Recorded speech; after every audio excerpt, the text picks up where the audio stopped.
1947 সালে ভারত ভাগ হয়েছিল। সত্যিই কি ভারত ভাগ হয়েছিল? হয়েছিল তো বাংলা আর পাঞ্জাব ভাগ। ব্রিটিশরা বাংলাকে আর পাঞ্জাবকে দুটো ভাগ করে দিয়ে চিরদিনের জন্য শত্রু বানিয়ে রেখে গেছে। বাংলার ওপর অত্যাচার এই প্রথম নয়, আগেও বহুবার হয়েছে। স্বাধীনতা সংগ্রামীদের ইতিহাস না জেনে কেন দেশভাগ হয়েছিল, কেন দাঙ্গা হয়েছিল, কেন এই সমস্ত যে কথাবার্তা হচ্ছে সেই সমস্ত তারা করেনি, ইতিহাস জানে না। ইতিহাস না জেনে এই সমস্ত কথাবার্তা বলা যায় না। আগে ইতিহাস জানো, তারপর কথা বলো। বাংলা এবং বাঙালিকে হেনস্থা করার সাহস এরা পায় কোত্থেকে? বাঙালি একমাত্র জাতি যারা স্বাধীনতা সংগ্রামের জন্য সব থেকে বেশি ঝাঁপিয়েছিল। আপনারা যদি কখনো সেলুলার জেলে যান, সেখানে দেখবেন একটি ফলক আছে লম্বা মতন। সেই ফলকে যাদের নাম রয়েছে তাদের মধ্যে প্রায় 90% বাঙালি, বাকি আদার্স। তাহলে স্বাধীনতা সংগ্রাম লড়ল কারা? মেইনলি বাঙালিরা। অন্য কিছু লোক ছিল ঠিকই, কিন্তু বাঙালিদের অবদান সব থেকে বেশি। সেই বাঙালি তথা সারা ভারতবর্ষের একমাত্র সঠিক নেতা নেতাজি সুভাষচন্দ্র বোসকে বাইরে রেখে বাংলাকে ভাগ করে দেওয়া হলো, ভারতবর্ষকে ভাগ করে দেওয়া হলো। তারপরের ইতিহাস তো আমরা সবাই দেখতে পাচ্ছি। এখনও চক্রান্ত চলছে বাংলা এবং বাঙালিকে নিয়ে। বাঙালিকে এর আগেও কেউ দাবিয়ে রাখতে পারেনি, এখনও পারবে না। আপনারা ভালো করে হয় জানেন কি জানেন না জানি না, বাংলা ভাষা আন্তর্জাতিক ভাষা। বাংলা ভাষা আমাদের আন্তর্জাতিক মাতৃভাষা। সেই ভাষাকে অবমাননা করার কারও কোনো অধিকার নেই। এর আগে বহুবার বাঙালি এই চক্রান্তকে ভেস্তে দিয়েছে, এবারও দেবে। বাঙালিকে কখনো দাবিয়ে রাখা যায় না, যায়নি, যাবে না। 1912 সালের একটি নোট আপনাদের দেখাচ্ছি, দেখুন। এই নোটটিতে ইংরেজি সহ বাংলাতেও লেখা আছে 10 টাকা, কিন্তু হিন্দি নেই, বাংলা রয়েছে। শুধু তাই নয়, বাংলা সারা বিশ্বে হিন্দিকে পেছনে ফেলে এগিয়ে গেছে, সেটাও আপনাদের দেখাচ্ছি, দেখুন। এই বাংলাকে যারা অবমাননা করতে চাইছে তাদেরকে কোনোভাবেই রেয়াত করা হয় না, কোনো দিন হয়নি, হবে না। তাই বাঙালিরা যে সাহস, যে বুদ্ধিমত্তার পরিচয় আগে দিয়েছে তা সকলেই জানে। বন্দে মাতরম, জনগণমন বাঙালির লেখা। আর সেই বাঙালি আজ আবার বিপন্ন, আবার জাতিগত সমস্যায় ভুগছে, বা বলা ভালো ভোগানো হচ্ছে। তাদেরকে দাবিয়ে রাখতে দেয়নি, বাঙালিকে কোনোদিন দাবিয়ে রাখা যাবে না।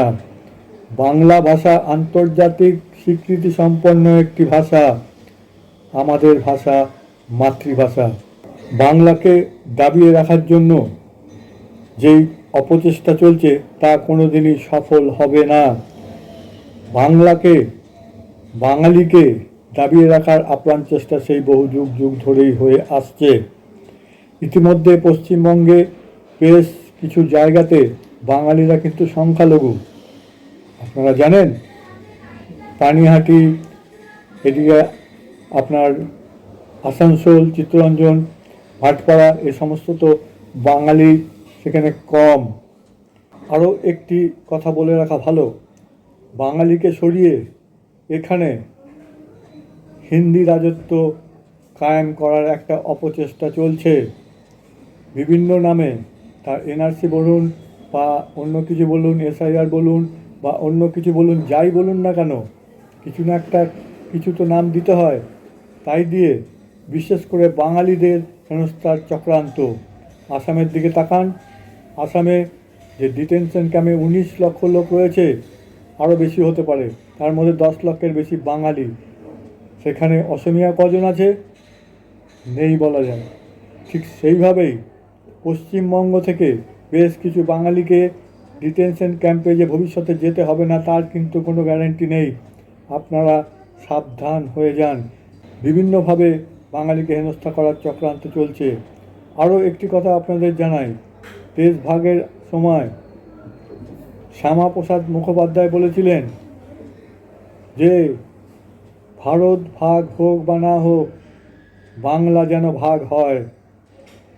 নেতাজি সুভাষচন্দ্র বোস এই শ্যামাপ্রসাদ মুখোপাধ্যায়কে একটুও দেখতে পারতেন না, আর সেই নেতাজিকেই বাইরে রেখে দেশ স্বাধীন করা হলো। কেন? নেতাজি থাকলে আমাদের দেশ টুকরো টুকরো হতো না, তিনটে টুকরো হতো না। আমাদের উপদেষ্টা, জাতীয় উপদেষ্টা নোভাল সাহেব বলেছেন যে নেতাজি যদি সেই সময় থাকতেন তাহলে পাকিস্তান দাবি করতেন না জিন্না। সুতরাং বুঝতেই পারছেন বাঙালিকে এরা ভয় পায়, পাওয়াটাই স্বাভাবিক। बंगाली लेकिन इस सब मामले में बड़ी समझदार होते हैं, लड़ाई झगड़ा नहीं करते हैं, पढ़ाई लिखाई करते हैं। अंग्रेजों के नाक में दम कर दिए थे, अंग्रेजों ने कहा इन बंगालियों से हट के रहो, ये इतने खतरनाक हैं। वो बंगाली एकदम समझदार थे सब वहां पे, उनको इस सबसे कोई नहीं, पढ़े लिखे थे। अंग्रेजों को बिना बंगालियों के अलावा काम भी नहीं चलता था, और समझदार भी बहुत थे, देश प्रेमी भी बहुत बंगाली। क्योंकि अंग्रेजों को वहां से तो एम्प्लॉय लाएंगे नहीं, ट्रांसलेटर रखना है तो यही रखते थे, सब कुछ यही रखते थे। आदेश टाइप कराना, यही टाइप करा, आदेश टाइप करके अंदर से सूचना दे देते थे, ये ऐसे कर रहे हैं। यहाँ पे बंगालियों ने जो नाक में दम किया अंग्रेजों के ना, बंगाल से राजधानी बदल के भागना पड़ा वहां पे। कहाँ पे? दिल्ली।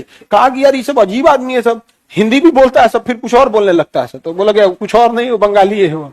अंग्रेज सब confuse. Jinnah said, I can accept only one leader, that is Subhash Bose.